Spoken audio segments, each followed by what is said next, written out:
Everywhere you look across Europe, countries that once opened their doors to migrants are now inventing new laws, processes, and systems, all aimed at one thing: forcing migrants out and preventing future migrants. Some are paying migrants to leave, some are cutting migrants' access to healthcare, and others are literally paying other countries to take migrants off their hands. So which country is doing what? Let's start with Germany. Europe's largest economy has made a controversial decision to reintroduce checks at all of its 9 land borders.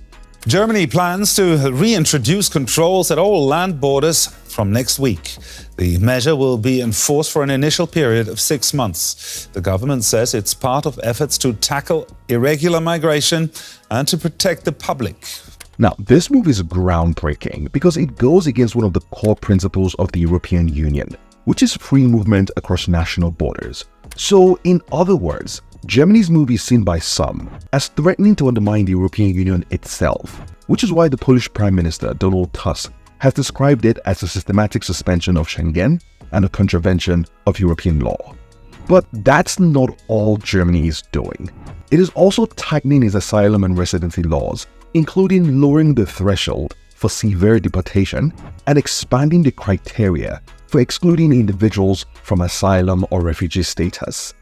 Starting next year, Germany is also planning to reduce the amount of welfare benefits that asylum seekers will receive, as they aim to discourage other asylum seekers who may be attracted by these benefits. Now, like Germany, the Netherlands is also heading in the same direction, with stricter border checks, after the government recently announced what it called its strictest asylum policies ever. But the Netherlands is also going further by accelerating the deportation process for those deemed not eligible for asylum and increasing restrictions on family reunification, which would mean that adult children of migrants may no longer be able to join their parents who are already in the Netherlands. But again, that's not all. The Netherlands is also proposing a freeze on new asylum applications while making living conditions for asylum seekers as basic as possible. Now, meanwhile, Finland is considering taking an even more drastic approach, with the country's conservative government proposing to restrict access to healthcare for undocumented people living in the country. And this is despite criticism from doctors of the country, giving the obvious risk to lives for this proposal. But in contrast to that, Sweden is taking an interesting approach by offering migrants a payout of $34,000 to voluntarily leave the country. Essentially, this new $34,000 payout is a 35-fold increase on the previous grant amount offered to immigrants seeking to leave. And by increasing it and making it much more attractive, the Swedish government is basically hoping that it incentivizes thousands, if not hundreds of thousands of immigrants to leave the country. Meanwhile, not too far from Sweden, Denmark is focusing on sending its unwanted migrants somewhere else. In a landmark deal with Kosovo, Denmark will pay Kosovo to build prisons and host convicted migrants from non-European Union countries who are due to be deported from Denmark after their sentences. And in exchange, Kosovo will get a payment of a cool $220 million over the next 10 years.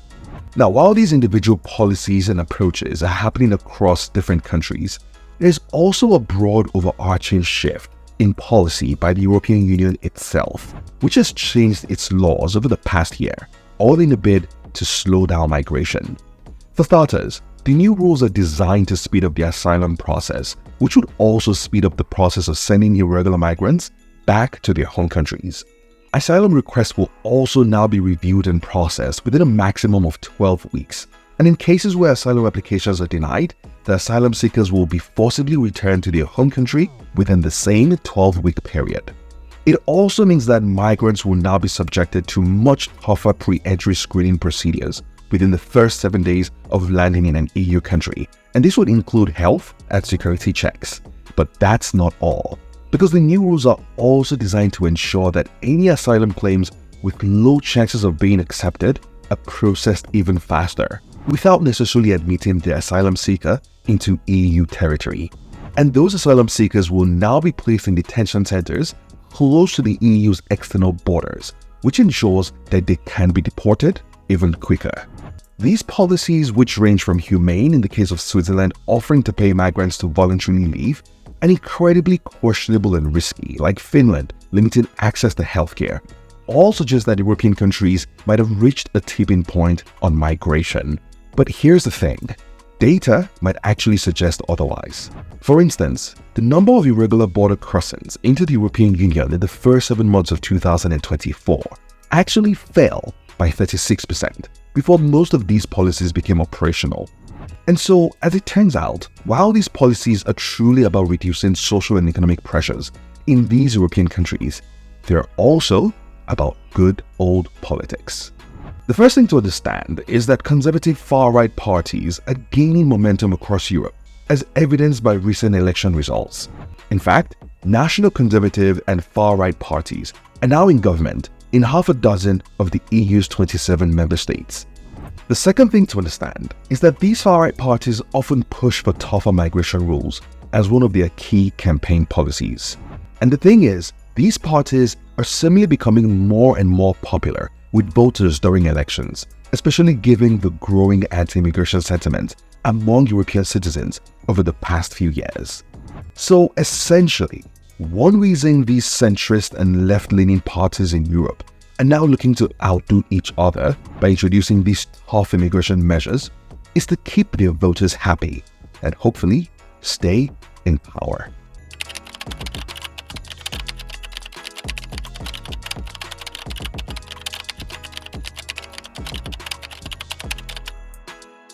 That's it for today. Thanks for watching. If you enjoyed this, then do give the video a thumbs up and make sure to like it. And also don't forget to like and subscribe. And if you want to watch more cool videos on this channel, start with this one right here. See you in the next one.